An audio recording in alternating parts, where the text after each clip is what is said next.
السلام علیکم۔ آج ہم آپ کے لیے لائے ہیں محبت، شدت، تکرار اور دل کو چھو لینے والے جذبات سے بھرپور ایک مکمل ناول جس کا نام ہے شدت عشق۔ ایک معصوم اور بچپنی سے بھرپور لڑکی اور ایک غسیلا اور روبدار نوجوان جنہیں قسمت ایک دوسرے سے جوڑ دیتی ہے۔ کیا یہ نفرت اور تکرار محبت میں بدل پائے گی؟ کیا ایما اپنے ہمسفر کا دل جیت پائے گی؟ تو جاننے کے لیے چلتے ہیں اب کہانی کی جانب۔ تھوڑا جہا میوزک نو دے دے او پنجابی ٹچ، نچ پنجابن نچ کی کان پھاڑ دینے والی آواز پورے ہال نما کمرے میں گونج رہی تھی، اور سب کزنز دیوانوں کی طرح اس دھن پر تھڑک رہے تھے۔ لڑکیوں نے ہاتھوں میں چوڑیاں پہن رکھی تھی اور وہ ایک دوسرے کو ڈانس کے نئے سٹیپ سکھانے میں مگن تھی، جبکہ دانیال بیچ بیچ میں آ کر ان کا مذاق اڑا رہا تھا۔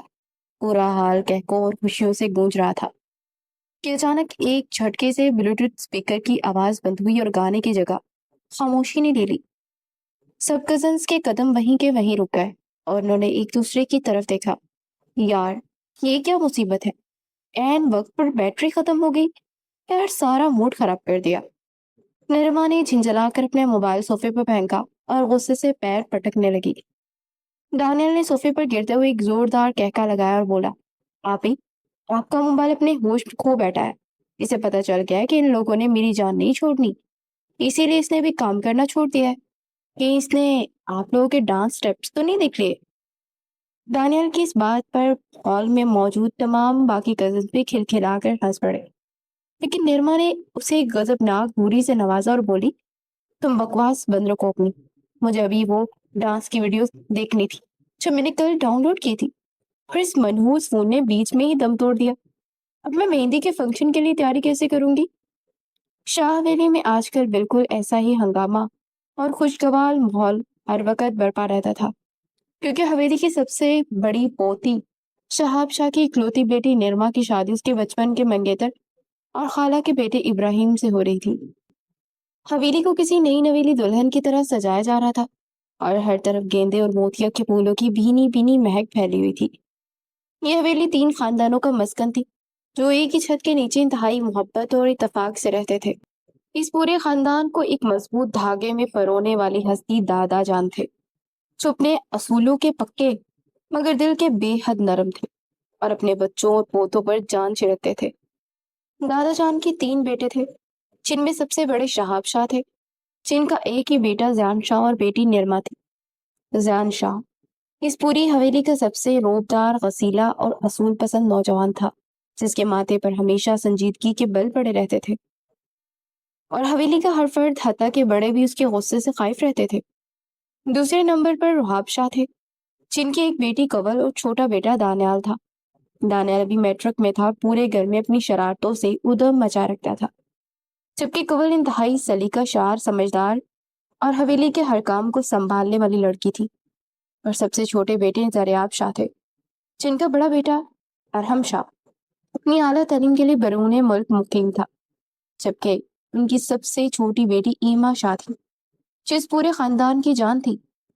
ایما بے حد معصوم، بولی اور بچپنی سے بھرپور لڑکی تھی، جو ہمیشہ دانیال اور باقی کزنس کی شرارتوں کا نشانہ بنتی تھی اور ہر بار پکڑی بھی وہی جاتی تھی۔ حویلی کے لان میں شادی کی تیاریاں زور و شور سے جاری تھی اور کنول اپنی روایتی انداز میں ہر کام کی نگرانی کر رہی تھی۔ وہ اس وقت ایونٹ مینجمنٹ کی کمپنی کی ایک نوجوان ڈائریکٹر کو پھولوں کے سٹیج کا ڈیزائن سمجھا رہی تھی۔ وہ ڈیکوریٹر اسے ایک البم دکھا رہا تھا اور کنول اس پر جھک کر کچھ ضروری ہدایات دے رہی تھی۔ ان دونوں کے درمیان ایک مناسب اور پیشہ ورانہ فاصلہ تھا اور وہ بالکل عام انداز میں بات کر رہے تھے، لیکن دور راہداری کے ستون کے پیچھے کھڑی ان کی ایک دور کی کزن شزا، جس کے دل میں کنول کی تعریفیں سن سن کر ہمیشہ حسد کی آگ بھڑکتی رہتی تھی، اس نے انتہائی مکاری سے اپنا موبائل کا کیمرہ آن کیا۔ شیزا نے زوم کر کے ایک ایسے ترچھے زاویے سے ان دونوں کی تصویر کھینچی جس میں وہ فاصلہ بالکل ختم ہوتا ہوا محسوس ہو رہا تھا، اور یوں لگ رہا تھا جیسے کنول اور وہ لڑکا ایک دوسرے کے بہت قریب کھڑے مسکرا کر باتیں کر رہے ہوں گے۔ شیزا کے ہونٹوں پر ایک انتہائی زہریلی مسکراہٹ ابھری۔ اس نے وہ تصویر فوراً اپنے موبائل میں محفوظ کی۔ کنول کی ساری پارٹس آئی اور داس جان کا اس پر جو اندھا مان ہے وہ ایک پل میں خاک میں مل جائے گا۔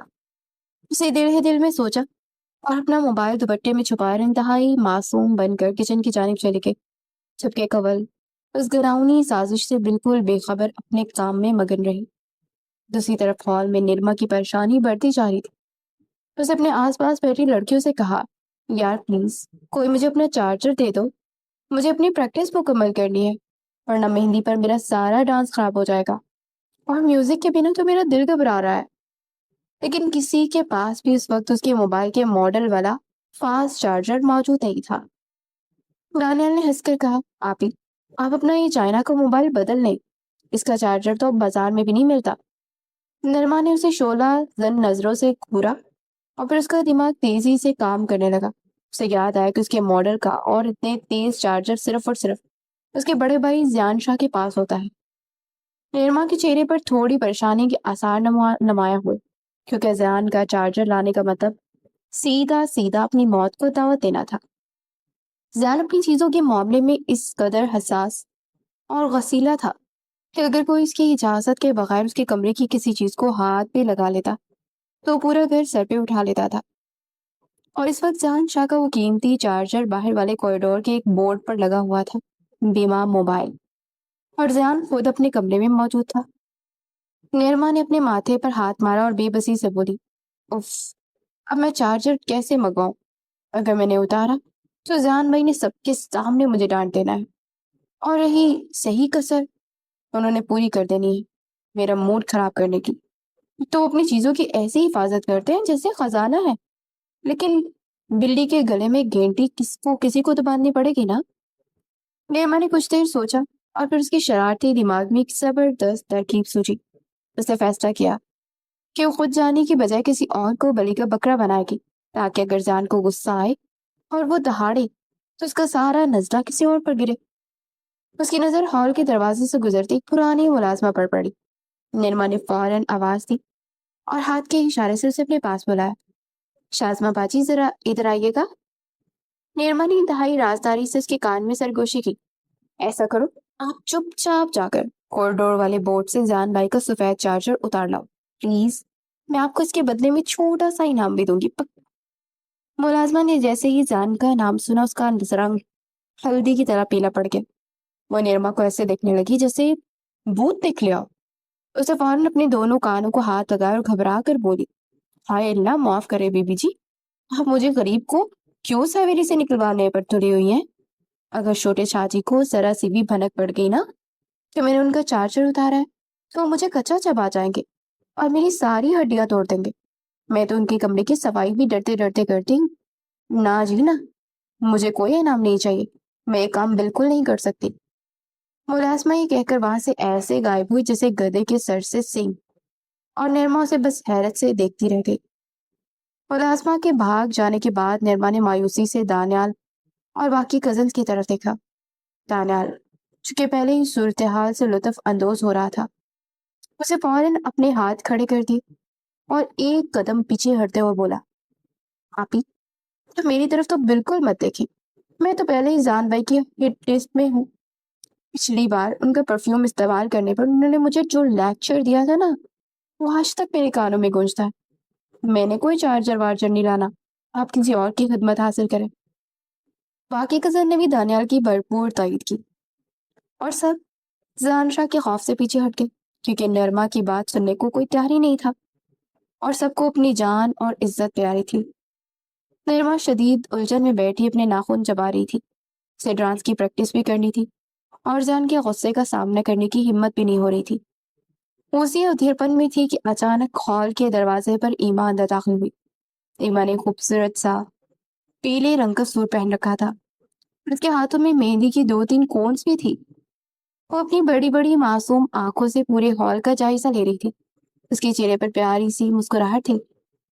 نرما کی نظر جیسے ہی ایما کی اس معصوم چہرے پر پڑی، اس کی آنکھوں میں ایک دم سے شاطرانہ چمک آ گئی۔ اسے اپنا شکار مل گیا تھا۔ وہ بہت اچھی طرح جانتی تھی کہ ایما بہت بھولی اور معصوم ہے اور وہ کسی کی باتوں میں بہت جلدی آ جاتے ہیں۔ نرما نے فوراً اپنے چہرے پر مصنوعی مسکراہٹ سجائی اور ایما کو ہاتھ کے اشارے سے اپنے پاس بلاتے ہوئے بیٹھنے کی دعوت دی۔ ہے ایما، تم کہاں تھی؟ ادھر آؤ، یہاں کر بیٹھو۔ ایما جو پہلے ہی سب کی توجہ چاہتی تھی، وہ نیرما کی اس محبت بڑی پکار پر فوراً چلتی ہوئی اس کے پاس آ گئی۔ نیرما نے اسے اپنے پاس بٹھایا اور اس کا گال پیار سے تپتپاتے اسے باتوں میں الجھانے لگی۔ یار، یہ رنگ تو تم پر بہت کھل رہا ہے، مہندی کے نئے ڈیزائن نکالے ہیں؟ جبکہ ہال میں موجود باقی سب کزن نیرما کی اس چالاکی کو سمجھ کر آپس میں مسکرانے لگے تھے۔ دانیل نے اپنا پیٹ پکڑتے بآواز بلند اعلان کیا، یار، میری تو بھوک سے جان نکل رہی ہے، میں تو پیزا آرڈر کرنے لگا ہوں، کوئی بھی مجھے جوائن کرنا چاہے گا؟ سب لڑکیوں نے اس کی بات پر خوشی سے تالیاں بجائی اور اپنی اپنی پسند کے پیزاز فلیور بتانے لگی، لیکن دانیال نے فوراً اپنے ہاتھ آگے بڑھاتے ہوئے کاروباری انداز اپنا اور کہا، بھائی، صرف تالیاں بجانے اور فرمائشیں کرنے سے کام نہیں چلے گا، چلو سب جلدی جلدی اپنے پیسے ملاؤ، میرے پاس کون سے بڑے پیسے ہیں جو میں اکیلا تم سب کو پیزا کھلاؤں، نکالو اپنی اپنی پاکٹ منی۔ دانیال کی اس بات پر ہال میں موجود سب کزن یکدم خاموش ہو گئے تھے اور اس کا منہ دیکھنے لگے تھے، کیونکہ وہ گھر کا سب سے چھوٹا اور لاڈلا لڑکا تھا، اور سب کو لگا کہ وہ اپنی جیب خرچ سے آج سب کو ٹریٹ دے گا۔ چلو ٹھیک ہے، ہم سب مل کر پیسے ملاتے ہیں، اور پھر سب اپنی اپنی جمع پونجی نکال پر میز پر اکٹھی کرنے لگے۔ کوئی 50 کا مڑا طرح نوٹ نکال رہی تھی تو کوئی 100 کا گڑگڑاتا ہوا نوٹ رکھ رہی تھی، اور دانیال بڑی سنجیدگی سے سارے پیسے میز پر یوں گننے میں مصروف ہو گیا جیسے وہ کسی بہت بڑے بینک کا خزانچی ہو۔ ان لمحوں کو سب کزنز مل جل کر شادی کی خوشیوں کو بانٹ رہے تھے۔ اسی دوران شیزا جو صوفے کے کونے میں بیٹھی انتہائی بیزاری سے اپنے ناخنوں پر نیل پالش لگا رہی تھی، اسے لڑکیوں کے کپڑوں اور ڈانس کے سٹیپس پر روایتی انداز میں تنقید شروع کر دی، یار، تم لوگوں کے کپڑے کتنے بجے بجے اور پرانے ڈیزائن کے ہیں، مجھے تو سمجھ نہیں آتا تم لوگوں کی پسند اتنی پھیکی کیوں ہے، اور یہ ڈانس بھی بالکل تھکا ہوا اور پچھلے سال کا لگ رہا ہے، کچھ تو نیا اور ماڈرن سیکھ لو۔ شیزا کی اس بدمزہ بات پر دانیال نے پیسے گننے گنتے سر اٹھایا، فوراً شرارت سے مسکراتے ہوئے کہا، اچھا شیزا اپی، اگر ہمارے کپڑے اتنے ہی برے ہیں تو آپ ذرا اپنا وہ شاندار ڈریس تو دکھائے جو آپ نے خاص مہندی کے بڑے مہنگے ڈیزائنر سے تیار کروایا تھا، تاکہ ہم غریب بھی کچھ فیشن سیکھ لیں اور ہماری آنکھیں بھی خیرہ ہو جائیں۔ دانیال کے اس برجستہ طنز پر ہال میں ہنسی کا فوارہ پھوٹ پڑا، کسی نے بھی شیزا کی بات کو اہمیت ہی نہیں دی۔ شیزا غصے سے پاؤں پٹکتی ہوئی بڑبڑاتی ہوئی وہاں سے چلی گئی، جس پر پیچھے سے لڑکیوں کا ایک اور زوردار کہکا گونجا۔ ایما نے اپنے ہاتھوں میں مہندی کونز پکڑے خوشی خوشی نیرما کے بالکل قریب آ کر صوفے پر جگہ بنائی۔ اس نے نیرما کا ہاتھ اپنے ہاتھ میں لیا اور بڑے لاڈلے انداز میں بولی، نیرما آپی، میں آپ کی مہندی میں سب سے پہلے ابراہیم بھائی کا نام لکھوں گی، اور آپ انہیں کہنا کہ اسے ڈھونڈے، پھر اگر کچھ سیکنڈز ہے میں وہ نہ ڈھونڈ سکے تو پھر انہیں ٹریٹ دینی پڑے گی۔ ایما کی اس پیاری سی بات پر نیرما کے چہرے پر ایک میٹھی سی مسکراہٹ آ گئی۔ اس نے جلدی سے ایما کا ریشمی گال تھپتھپایا اور بولی، ہاں میری جان، میں سب سے پہلے تم سے ہی مہندی لگاؤں گی، اور تم ان کا نام اتنے باریک اور الجھے ہوئے ڈیزائن میں لکھنا کہ اسے ڈھونڈنے میں دقت ہو، لیکن اس وقت سے پہلے میرا ایک چھوٹا سا اور بہت ضروری کام کر دو۔ وہ باہر کوریڈور میں ایک سفید رنگ کا چارجر لگا ہوا ہے نا، تم جا کر جلدی سے وہ اتار لاؤ، پھر ہم آرام سے بیٹھ کر مہندی لگاتے ہیں۔ ایما نے نیرما کی بات سن کر اپنی مہندی کی کون احتیاط سے گود میں رکھی اور اپنی بڑی بڑی سیاہ پلکیں چپکاتے ہوئے معصومیت سے سوال کیا، وہ کس کا چارجر ہے؟ آپ کا نہ چارجر ہے؟ نیرما نے بنا کسی ہچکچاہٹ اور شرمندگی کے فوراً جھوٹ بول دیا، ہاں ہاں، وہ میرا ہی چارجر ہے، تم بس جاؤ، شاباش، اور جلدی سے اتار کر لے آؤ، پھر میں تمہیں بہت ہی بڑی چاکلیٹ دوں گی۔ چاکلیٹ کا نام سنتے ایما کے چہرے پر خوشی کی ایک لہر دوڑ گئی اور اس کی آنکھیں کسی انمول موتی کی طرح چمکنے لگی۔ وہ بالکل بچوں کی طرح پرجوش ہو گئی کیونکہ اسے چاکلیٹ کھانے کا حد سے زیادہ شوق تھا، اور وہ اس میٹھے انعام کے لیے کوئی بھی کام کر سکتی تھی۔ سچی، آپ مجھے چاکلیٹ دیں گی؟ ایما نے یقین دہانی کے لیے مسکراتے ہوئے پوچھا، تو نیرما نے بھی فوراً پورے یقین سے اس بات میں سر ہلا دیا اور اسے جلدی سے جانے کا اشارہ کیا، اور ایما خوشی خوشی اپنی جگہ سے اٹھی اور تیزی سے کوریڈور کی جانب بھاگ گئی۔ ہال میں موجود باقی کزنز پیزا کے پیسے پورے کرنے اور اپنی پسند کے فلیور ڈسکس کرنے میں مگن تھے، اور کسی کا بھی دھیان ایما کی طرف نہیں گیا۔ ایما کوریڈور میں پہنچی تو وہاں زیان کے کمرے کے باہر ایک بورڈ پر سفید رنگ کا فاسٹ چارجر لگا ہوا تھا۔ کوریڈور میں خاموشی تھی۔ ایما نے بغیر کچھ سوچے سمجھے اور یہ جانے بنا کہ وہ کس غضبناک شیر کی بچھار میں ہاتھ ڈالنے جا رہی ہے، اسے جلدی سے چارجر کو پلگ سے کھینچا اور اسے اپنے ہاتھ میں مضبوطی سے پکڑ کر خوشی خوشی واپس ہال کی جانب چل پڑی۔ اسے بس اپنی چاکلیٹ اور مہندی لگانے کی پڑی تھی، اور وہ اس بات سے مکمل بے خبر تھی کہ اس کے خاندان کے سب سے غصیلے اور رعبدار انسان کی سب سے قیمتی اور ذاتی چیز کو اس کی اجازت کے بغیر ہاتھ لگایا ہے۔ ایما چارجر لہراتی ہال میں داخل ہوئی اور سیدھے ہی نرما کے پاس آ کر رکی۔ یہ لے آپ ہی آپ کا چارجر، اب جلدی سے مجھے چاکلیٹ دے۔ ایما نے اپنا ہاتھ آگے بڑھاتے ہوئے کہا، اور نرما نے جلدی سے اس کے ہاتھ سے چارجر لیا اور اسے پیار سے گلے لگاتے ہوئے بولی، تھینک یو سو مچ ایما، میری جان تم بہت پیاری ہو، بس میں ابھی اپنا موبائل نکالتی ہوں اور پھر تمہیں چاکلیٹ دیتی ہوں۔ ایما نے فوراً چارجر کو بورڈ میں لگایا اور اپنا بند موبائل اس کے ساتھ اٹیچ کر دیا۔ تھوڑی دیر بعد پیزا کی سواری بھی تشریف لا چکی تھی۔ ہال میں ایک دم سے بنے ہوئے گوشت اور پگھلی ہوئی چیز کی اشتہار انگیز خوشبو پھیل گئی تھی، اور سب کزنز بھوکے شیروں کی طرح ان ڈبوں پر ٹوٹ پڑے تھے۔ دانیل نے جلدی سے کولڈ ڈرنکس کی بوتلیں کھولی اور گلاسوں میں ڈیلنے لگا۔ سب ہنسی مذاق کرتے گرما گرم پیزا کھانے لگے۔ کسی کو بھی اس بات کا اندازہ نہیں تھا کہ کچھ ہی دیر میں زلزلہ آنے والا ہے۔ نرما پیزا کا ایک ٹکڑا کھاتے ہوئے اپنے موبائل پر جلدی جلدی ڈانس ویڈیوز ڈاؤن لوڈ کر رہی تھی جو اسے اپنی کزنز کو سکھانی تھی کہ اچانک باہر کوریڈور میں کسی کے تیز قدموں کی آہٹ ابھری۔ فضان اپنے کمرے سے باہر نکلا تھا اور اپنا موبائل بغیر چارجر کے دیکھ کر اس کا پارا آسمان کو چھو رہا تھا۔ نرما نے جیسے ہی زان کے دہاڑنے کی آواز سنی، اس کے ہاتھ پاؤں ٹھنڈے پڑ گئے، اس کی حلق میں پیزے کا نوالا بھی اٹک گیا۔ اسے پھرتی سے پلگ سے چارجر نکالا اور ایما کی طرف مڑ کر اس کے ہاتھ میں تھما دیا۔ ایما، یہ لو، جلدی سے جا کر اسے واپس رکھاؤ جہاں سے لائی تھی۔ نرما کی آواز میں گھبراہٹ تھی۔ ایما حیرانی سے چارجر کو دیکھ رہی تھی۔ اسے سمجھ نہیں آ رہا تھا کہ نرما آپی کا اپنا چارجر ہے تو وہ اچانک اتنی گھبرا کیوں گئی ہے اور اسے واپس کیوں رکھوا رہی ہے۔ ایما بھی اپنی جگہ سے اٹھی تھی کہ ہال کا دروازہ ایک زوردار جھٹکے سے کھلا اور زیان شاہ ایک بچھڑے ہوئے شیر کی طرح دہاڑتا اندر داخل ہوا۔ اس کی آنکھیں غصے سے سرخ ہو رہی تھی۔ میرے موبائل کا چارجر کس الو کے پٹھے نے اتارا ہے؟ زیان کی یہ دہاڑتی آواز سن کر ہال میں بیٹھے سب کزنز کے منہ کھلے کے کھلے رہ گئے۔ ان کے ہاتھوں میں پکڑے پیزا کے ٹکڑے وہیں ہوا میں معلق رہ گئے۔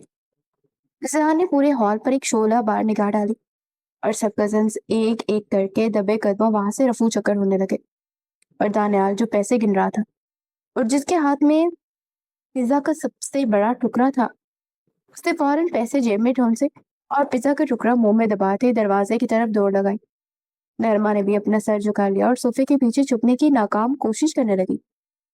چند ہی سیکنڈ میں پورا ہال بالکل خالی ہو گیا اور صرف ایما بیچاری وہیں بینچ پہ اکیلی کھڑی رہ گئی، جس کے ہاتھ میں وہ سفید چارجر ابھی تک موجود تھا، اور وہ حیرت سے زان کی طرف دیکھ رہی تھی۔ زان کی نظر جیسے ہی ایما کے ہاتھ میں موجود اپنے چارجر پر پڑی، وہ لمبے لمبے ڈگ بڑھتا اس کی جانب آیا اور اس کے بالکل سامنے آ کر کھڑا ہو گیا۔ اس کے دراز قامت اور مضبوط شخصیت کے سامنے معصوم ایما بالکل سہم کر رہ گئی تھی، اور اس کا دل زور زور سے دھڑک رہا تھا۔ ہم نے کچھ نہیں کیا، ہمیں نرما آپی نے کہا تھا کہ چارجر اتار کے لاؤ تو چاکلیٹ دوں گی۔ ایما نے خوفزدہ ہو کر جلدی سے اپنے صفائی پیش کی اور اس کی بڑی بڑی خوبصورت آنکھوں میں آنسو بھر آئے۔ زیان نے انتہائی غصے سے ایما کو گھورا اور سخت لہجے میں بولا، بہت شوق ہے تمہیں چاکلیٹس کھانے کا، ہر وقت لالچی بنی رہتی، اور کوئی کام ہے کہ نہیں تمہیں؟ زیان اسے باتیں سنا رہا تھا اور ایما کے آنسو اس کی گالوں پر گرنے کے لیے بےتاب تھے۔ خبردار، جو تم نے ایک آنسو بھی بہایا تو کل ذرا برابر نہیں اور رونا فوراً آ جاتا ہے، ایک زوردار تھپڑ پڑ جائے گا نہیں تو۔ زیان نے اسے گھورتے ہوئے سختی سے تنبیہ کی اور پھر اس کے روتے ہوئے چہرے کو دیکھ کر اس کے دماغ میں دادا جان کی وہ باتیں گردش کرنے لگی جو انہوں نے کچھ دن پہلے اسے اکیلے میں کہی تھی۔ بیٹا، بہت پیاری بچی ہے، اسے تم ہی سنبھال سکتے ہو، اور شادی کے بعد تو لڑکیاں ذمہ دار ہو ہی جایا کرتی ہیں، اور میری دلی خواہش ہے کہ تمہاری شادی ایما سے ہو جائے اور تم اس حویلی کو وارث دو۔ اس کا یہاں بچپنا ہی ختم نہیں ہو رہا، اور دادا جان چاہتے ہیں کہ میں اس سے شادی کر کے خاندان کو ایک وارث دوں۔ فضان نے اپنے دل میں سوچا اور اس کے ماتھے پر گہرے بل پڑ چکے تھے۔ اسے ایما کے اس بچپنے سے شدید کوفت ہو رہی تھی۔ فضان نے ایک زوردار جھٹکے سے ایما کے ہاتھ سے اپنا چارجر چھینا اور اسے دھمکاتے ہوئے بولا، کان کھول کر سن لو، اگر آئندہ تم نے میری کوئی چیز میری اجازت کے بنا لی تو میں تمہارا ہاتھ توڑ دوں گا۔ فضان اسے دھمکا رہا تھا کہ نرما صوفے کے پیچھے سے نکل کر ہمت کرتے ان کے پاس آئی اور جلدی سے بولی، آپ ایما کو کیوں ڈانٹ رہے ہیں؟ غلطی اس کی نہیں ہے، میں نے اسے بھیجا تھا۔ نرما نے ایما کی طرف داری کی تھی، تم نے بھیجا اور یہ آ گئی اور چارجر اتار کر لے بھی گئی اور ساتھ لگا موبائل بھی نہیں نظر آیا، اور اس بیوقوف کی حمایت مت کرو۔ یار کب تک ایسے بیوقوفوں والی حرکتیں کرتی رہو گی؟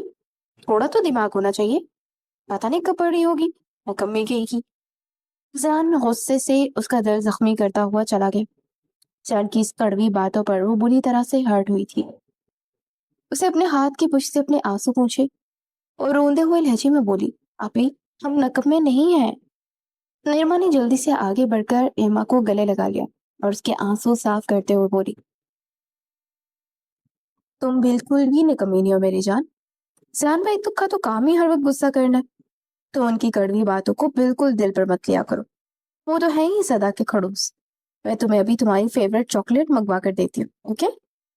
ایما نے ہچکیاں لیتے اپنا سر ہلایا اور اپنے آنسو پوچھنے لگی۔ نرما کو اپنے کیے پر تھوڑی سی شرمندگی ضرور محسوس ہو رہی تھی، کیونکہ اس نے اپنی جان بچانے کے لیے اس کو آگے کر دیا تھا، لیکن وہ زیان کے خوف سے سچ نہیں بول سکتی تھی، اس لیے اس نے ایما کو پیار سے بہلانا شروع کر دیا تاکہ وہ چپ ہو جائے اور گھر میں جاری خوشیوں کا وہ مزہ خراب نہ ہو۔ تھوڑی دیر بعد دانیال ایما کے لیے اس کی پسندیدہ چاکلیٹس لے آیا تھا، جسے دیکھ کر ایما کی آنکھوں میں دوبارہ سے چمک آ گئی اور وہ اپنے سارا دکھ بھول کر خوشی خوشی اسے کھانے میں مگن ہو گئے اور دوبارہ سے کزنز کے ساتھ مل گئی۔ شام کے سائے گہرے ہوتے ہی شاہ حویلی مکمل طور پر رنگ و نور میں نہا چکی تھی۔ ہر طرف گیندے اور سرخ گلاب کی اشتہار انگیز خوشبو پھیلی تھی۔ لان میں ایک بہت ہی خوبصورت اور روایتی اسٹیج سجایا گیا تھا، جسے پیلے اور نارنجی رنگ کے تازہ پھولوں سے ڈھانپ دیا گیا تھا، جہاں آج رات نرما کو بٹھایا جانا تھا۔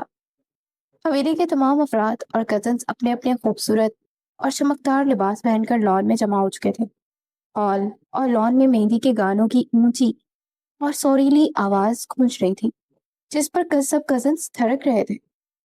ایما نے بھی اپنا پیلے رنگ کا غرارہ پہن رکھا تھا، اس کے ماتھے پر چھوٹا سا ٹیکا چمک رہا تھا، اس کے ہاتھوں پہ لگی مہندی کا رنگ بھی بہت گہرا اور سرخ آیا تھا، وہ بے حد خوبصورت لگ رہی تھی۔ دانیال ایک بار پھر سب کی ٹانگ کھینچنے میں لگا تھا اور لڑکیوں کے کپڑے اور ان کے میک اپ پر طرح طرح کے تبصرے کر رہا تھا۔ کنول نے ایک انتہائی نفیس اور دلکش سبز رنگ کا لباس پہن رکھا تھا، جس پر سنہری کڑھائی کا کام ہوا تھا، اور وہ پورے فنکشن کی نگرانی کر رہی تھی اور مہمانوں کی تواضع کا بھرپور خیال کر رہی تھی، لیکن اس کی نگاہیں بار بار بےتابی سے مرکزی دروازے کی طرف اٹھ رہی تھی، جیسے اسے کسی خاص شخص کا بے صبری سے انتظار ہو۔ وہ شخص ارحم شاز تھا، جس سے اس کا بچپن سے رشتہ طے ہوا تھا، اور وہ جو آج اپنی فلیٹ سے واپس آ رہا تھا۔ کنول کے دل میں ارحم کے لیے بے پناہ محبت اور احترام تھا۔ پچھلے کئی دنوں سے اس کی واپسی کے دن گن رہی تھی۔ اسے یقین تھا کہ ارحم بھی اسے اتنی ہی محبت کرتا ہوگا، اور آج اس سب کے سامنے اسے خاص اہمیت دے گا۔ اس کی آنکھوں میں ارحم کے لیے حیا تھی، جو اس کے روپ کو مزید نکھار رہی تھی۔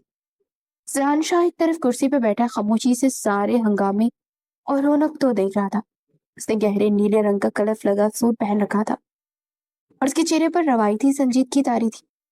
اس کی نظر بار بار ایما پر جا کر ٹھہر رہی تھی، جو اپنے کزنز کے ساتھ مل کر بے فکری سے ہنس رہی تھی، اور اس کے چہرے پر دوپہر والے رونے دھونے اور ڈانٹ کا کوئی نام و نشان تک نہیں تھا۔ زیان کو تو حیرت ہو رہی تھی کہ لڑکی کتنی جلدی باتوں کو بھول کر خوش ہو جاتی ہے۔ اس کے دل میں کسی کے لیے کوئی کینہ یا غصہ نہیں تھا، وہ بالکل پانی کی طرح صاف و شفاف تھی۔ زیان سوچنے لگا کہ شاید اسی معصومیت اور پاکیزگی کی وجہ سے دادا جانو سے حویلی کے لیے سب سے بہتر سمجھتے ہیں۔ ایما کی وہ کھنکتی ہنسی زیان کے دل کے کسی تار کو ہلکے سے چھیڑ رہی تھی، لیکن اس نے فوراً اپنی سوچوں کو جھٹکا اچانک حویلی کے بڑے دروازے پر ایک گاڑی رکنے کی آواز آئی اور پھر ارحم شاہ اپنے سفری بیگ کے ساتھ اندر داخل ہوا اور اسے دیکھتے پورے لان میں پرتپاک خوشی اور جوش کی لہر دوڑ گئی۔ مہندی کے گانوں کی آواز تھوڑی کم کر دی گئی اور دادا جان نے اپنی کرسی سے اٹھ کر کھلے بازوں کے ساتھ اپنے پوتے کو گلے لگایا اور ڈیروں دعائیں دی۔ جیتا رہا میرا بچہ، میرا شیر آگے۔ ارحم نے انتہائی ادب سے باری باری اپنے تایا جان اور چاچا جان سے ملا اور باقی سب بڑوں سے سلام دعا کی۔ سب کزنس نے اسے خوشی سے گھیر لیا۔ دانیال نے آگے بڑھ کر ارحم کو زور سے گلے لگا اور بولا، ارحم بھائی، آپ نے تو بہت دیر کر دی، ہم تو سمجھتے تھے آپ سیدھا نرما آپی کی رخصتی پر ہی پہنچیں گے۔ ارحم نے ہنستے ہوئے دانیال کے بال بگاڑے اور بولا، بھائی فلیٹ لیٹ ہو گئی، ورنہ تو میں کل کا یہاں پہنچ چکا ہوتا۔ نرما نے بھی آگے بڑھ کر اپنے بھائی کو گلے لگایا۔ ارحم نے بہت محبت سے اس کا ماتھا چوما اور اسے شادی کی ڈھیروں ڈھیر مبارکباد دی۔ سہیل تھوڑے فاصلے پر کھڑی اپنی دل کی تیز دھڑکنوں کو قابو کرنے کی کوشش کر رہی تھی۔ اس کے چہرے پر حیا کی ایک گہری سرخی چھائی ہوئی تھی اور اس نے بہت محبت اور امید سے ارحم کی طرف دیکھا کہ وہ اب اس کی طرف دیکھے گا اور بڑھے گا اور اسے سلام دعا کرے گا۔ ارحم کی نظر جیسے ہی مڑ کر کنول پر پڑی، اس کی آنکھوں میں ایک دم سے سرد مہری اور نفرت کی گہری جھلک ابھر آئی۔ اسے اپنا جبڑا سختی سے بھیجا اور کنول کی طرف دیکھے بغیر بالکل اس کے پاس ایک اجنبی کی طرح گزر کر ایما کی طرف چلا گیا۔ اس نے کنول کو رسمن بھی سلام نہیں کیا، اسے پوری محفل کے سامنے بالکل نظر انداز کر دیا۔ کنول کے لبوں پر آئی خوشی کی مسکراہٹ کہیں جم گئی۔ اس کا دل کسی نازک شیشے کی طرح ٹوٹ کر بکھر گیا۔ اسے تو بالکل سمجھ نہیں آیا کہ ارحم نے سب کے سامنے اس کے ساتھ ایسا روکھا اور بے رخی والا سلوک کیوں کیا تھا آخر۔ وہ اپنی جگہ پر بت بنی کھڑی رہی۔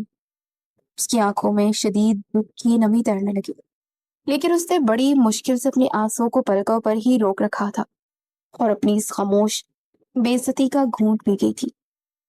کسی اور کا دھیان اس کی طرف نہیں گیا کیونکہ سب ارحم کی واپسی کی خوشی میں مگن تھے، لیکن کنول کے اندر جیسے سب کچھ ویران ہو گیا تھا۔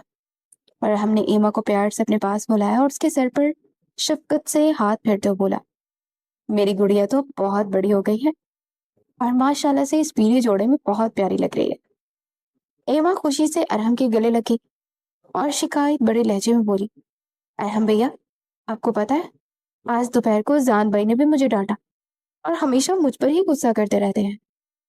ارحم نے ہنستے ہوئے دور بیٹھے زان کی طرف دیکھا جس نے جواباً صرف سر ہلایا تھا۔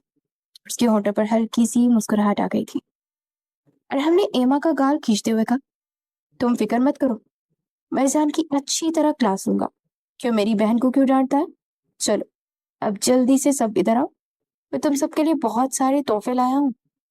سب کزنس خوشی سے ارحم کے بیگس کے پاس جمع ہو گئے اور ارحم نے سب کے لیے نرما کے لیے انتہائی خوبصورت اور قیمتی ڈائمنڈ کا سیٹ نکالا اور شادی کے مختلف تحفے کے طور پر دیا، اور نرما وہ سیٹ دیکھ کر خوشی سے نہال ہو گئی اور بڑے پیار سے ارحم کا شکریہ ادا کیا۔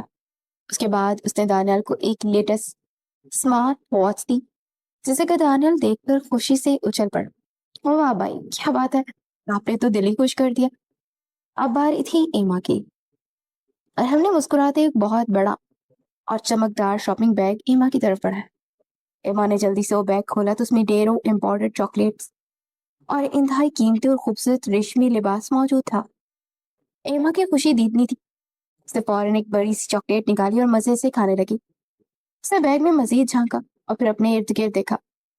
کنول ابھی تک تھوڑے سے فاصلے پر کھڑی اداسی سے یہ سارا منظر دیکھ رہی تھی اور اس کا دل خون کے آنسو رو رہا تھا۔ اسے تو سمجھ نہیں آ رہا تھا کہ اس سے ایسی کیا خطا ہو گئی کہ ہم نے اسے سب کے سامنے یوں بیگانہ کر دیا۔ ایما اپنی جگہ سے اٹھی اور ارحم کے بازو کو پکڑ کر سادگی سے بولی، میاں آپ نے سب کو اتنے اچھے اچھے تحفے دیے اور کنول آپی کا گفٹ بھی دینا، کب سے انتظار کر رہی ہیں؟ وہ تو ہم سب کے کپڑے استری کر رہی تھی۔ ایما کی اس معصومانہ اور سیدھی سادی بات پر لان میں ایک دم سے تھوڑی سی خاموشی چھا گئی۔ سب کی نظریں بے ساختہ ارحم اور پھر کنول پر جا کر ٹک گئی۔ ارحم نے ایما کی بات سن کر اپنے لب سختی سے بیچ لیے اور اس کی آنکھوں میں ایک بار پھر سے وہی عجیب سی خفگی اور سرد مہری نظر آئی۔ اسے کنول کی طرف ایک سرسری سی نگاہ ڈالی اور انتہائی کھردرے اور بے پرواہ لہجے میں کہا، میں اس کے لیے کوئی گفٹ نہیں لایا۔ ارحم کی اس دو ٹوک اور تلک بات پر وہاں موجود سبھی لوگ حیرت سے اسے دیکھنے لگے۔ یہ سب کے لیے چونکا دینے والی بات تھی، کیونکہ سب جانتے تھے کہ ارحم اور کنول کا بچپن سے رشتہ ہوا ہے، اور ارحم کا یوں سب کے سامنے اسے تحفہ دینے سے انکار کر دینا، اس قدر سخت رویہ اختیار کرنا، شاید اس بات کا اشارہ تھا کہ وہ اب اس کی زندگی میں کوئی اور ہے۔ کنول کی آنکھوں میں جو پانی اب تک بڑی مشکل سے روکا ہوا تھا، وہ کناروں سے جھلک پڑا، اور اس کے چہرہ دکھ اور شرمندگی سے زرد پڑ گیا۔ ایما کا چہرہ بھی سن کر مایوسی سے اتر گیا۔ ایما نے جلدی سے اپنے شاپنگ بیگ میں سے وہ قیمتی اور خوبصورت ریشمی لباس نکالا اور وہ سوٹ کنول کی طرف بڑھا اور بولی، کوئی بات نہیں کنول آپی، آپ پریشان مت ہو، ہم اپنا گفٹ آدھا آدھا کر لیں گے۔ آپ یہ خوبصورت سا ڈریس رکھ لیں اور میں یہ ساری چاکلیٹس کھا لوں گی۔ ویسے بھی آپ پر یہ رنگ مجھ سے زیادہ جچے گا۔ دور بیٹھا زیان شاہ ایما کی اس حرکت کو بڑی گہری اور حیرت بری نظروں سے دیکھ رہا تھا۔ اسے ایما کا یہ روپ بہت اچھا اور انوکھا لگا کہ وہ دل کی کتنی نرم اور پاکیزہ ہے، اسے سب کا کتنا احساس ہے، اور وہ کسی کو اپنی آنکھوں کے سامنے اداس نہیں دیکھ سکتی۔ زیان کے دل میں ایما کے اس پل جیسے دستک ہوئی تھی، اور اسے لگا شاید دادا جان کا فیصلہ اتنا غلط بھی نہیں ہے، اور کنول نے اپنی نم آنکھوں سے ایما کی طرف دیکھا، جس کا بے پناہ خلوص اس کی ٹوٹے ہوئے دل ایک میٹھے مرہم کی طرح لگا، لیکن اس کی انا اور خودداری یہ تحفہ کسی بھی صورت لینے کی اجازت نہیں دے رہی تھی۔ اسے انتہائی ضبط سے ایما کا ہاتھ واپس کیا اور روندی ہوئی آواز میں بولی، نہیں ایما، یہ گفٹ تمہارا ہے اور اسے تم ہی رکھو۔ ویسے بھی میرے پاس پہلے ہی کتنے سارے ڈریسز ہیں، مجھے نہیں چاہیے۔ کنول نے یہ الفاظ بڑی مشکل سے ادا کیے، اور وہاں کھڑے تمام کزنس اور خاص طور پر ارحم پر ایک آخری دکھ بھری نظر ڈال کر تیزی سے وہاں سے مڑ گئے اور اپنے کمرے کی طرف چلے گئے تاکہ اپنے آنسوؤں کو سب سے چھپا سکے۔ ایما اداس ہو کر اپنا سوٹ ہاتھ میں لیے وہیں کھڑی رہ گئی۔ ارحم نے بھی سارے منظر اور کنول کے آنسوؤں کو دیکھا، لیکن اس نے اپنے دل کو سخت کر لیا۔ ارے ارحم بھائی، آپ نے مہندی کے لیے کوئی پریکٹس کی؟ انگڑا شنگڑا بھی کوئی ڈالنا پڑے گا نا، اور نہ کی تو کوئی گنجائش ہی نہیں ہے۔ دانیال کی چہکتی آواز نے خاموشی کو توڑا۔ ہاں ہاں ضرور، لیکن فی الحال تو میں بہت تھکا ہوا ہوں، فریش ہو کر جوائن کرتا ہوں تم لوگوں کو۔ یہ کہتا ہوا ارحم وہاں سے چلا گیا، اور مہندی کے گانے کے دوبارہ سے اونچی آواز میں چلنے لگے۔ لڑکیاں دوبارہ سے ڈانس کی پریکٹس میں لگ گئی۔ ایما سب کو چاکلیٹس دے رہی تھی، اور سارے بڑے بھی اپنے اپنے کاموں میں مصروف ہو گئے تھے۔ سب دوبارہ سے فنکشن کی رونقوں میں مگن ہو گئے تھے، لیکن کنول کے دل پر جو گہرا زخم لگا تھا وہ آہستہ آہستہ برداشت سے باہر ہو رہا تھا۔ اسے سمجھ نہیں آ رہا تھا کہ ارحم کی اس بدلے ہوئے رویے کی آخر کیا وجہ ہے۔ کیا اتنے عرصے وہاں رہ کر وہ بالکل بدل گیا اور اسے بھول گیا؟ مہندی کی وہ رات شاہ حویلی میں ایک یادگار جشن کی طرح منائی گئی تھی۔ ہر طرف کہکے اور ڈھولکی کی تھاپ گونج رہی تھی۔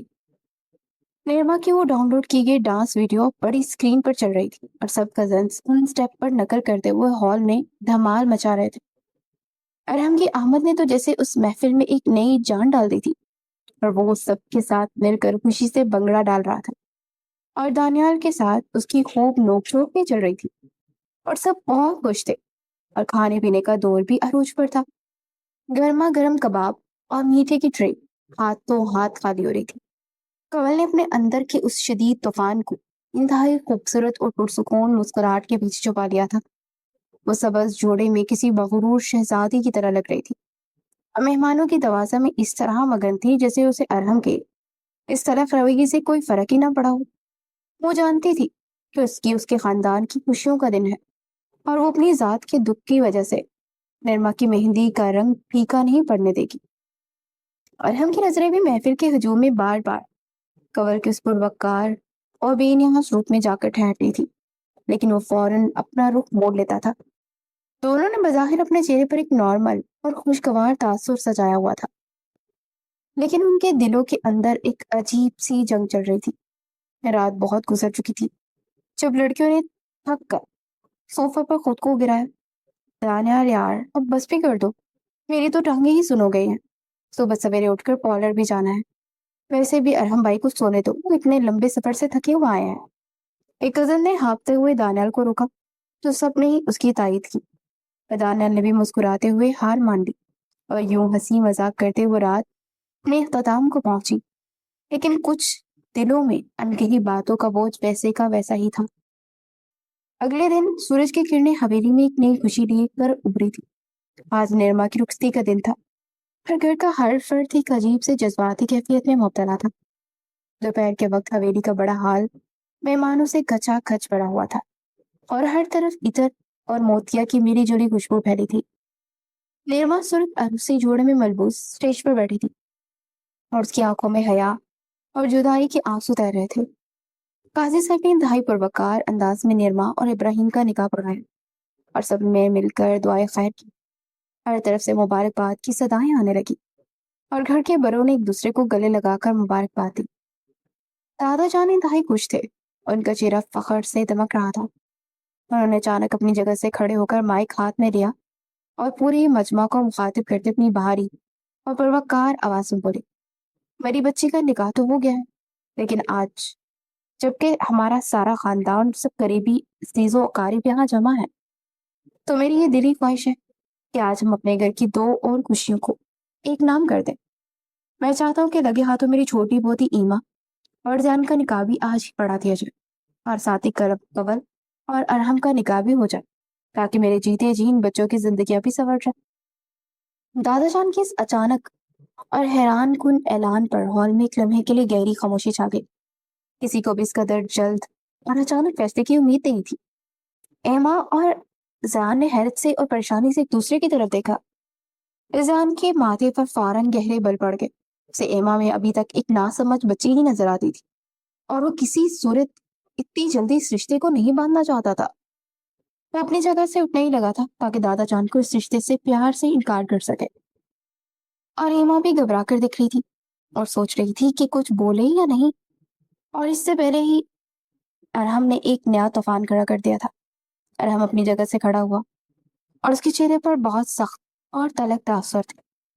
اسے دادا جان کی طرف دیکھا اور بڑی محفل میں مہمانوں کی پرواہ کیے بغیر انتہائی کھردرے لہجے میں بولا، دادا جان مجھے معاف کر دے، میں آپ کی ہر بات سر آنکھوں پر رکھنے کو تیار ہوں، لیکن میں یہ نکاح نہیں کر سکتا۔ ارحم کی اس بات پر پورے ہال میں سناٹا چھا گیا اور لوگوں نے حیرانی سے ایک دوسرے کا منہ دیکھنا شروع کر دیا۔ دادا جان کے چہرے کا رنگ ایک دم سے تبدیل ہو گیا۔ انہوں نے صدمے سے ارحم کی طرف دیکھا۔ کیا کہہ رہے ہو تم ارحم؟ تم سب کے سامنے میرے فیصلے کی توہین کر رہے ہو؟ تمہیں اندازہ بھی ہے کہ تم کیا بول رہے ہو اور اس کی کیا وجہ ہے؟ دادا جان کی آواز میں شدید غصہ اور دکھ دونوں شامل تھے، لیکن ارحم نے اپنی ضد نہیں چھوڑی اور سرد میری سے جواب دیا، میں کسی کی توہین نہیں کر رہا دادا جان، بس میں قبل سے شادی نہیں کر سکتا، اور اس کی وجہ میں اس وقت بتانا ضروری نہیں سمجھتا۔ قبل جو تھوڑے فاصلے پر کھڑی یہ سب سن رہی تھی، اس کی برداشت کے حد ہو چکی تھی اور اس کی آنکھوں میں آنسو کا ایک سمندر امڑ آیا تھا اور اس کا دل بری طرح سے ٹوٹ کر بکھر گیا تھا۔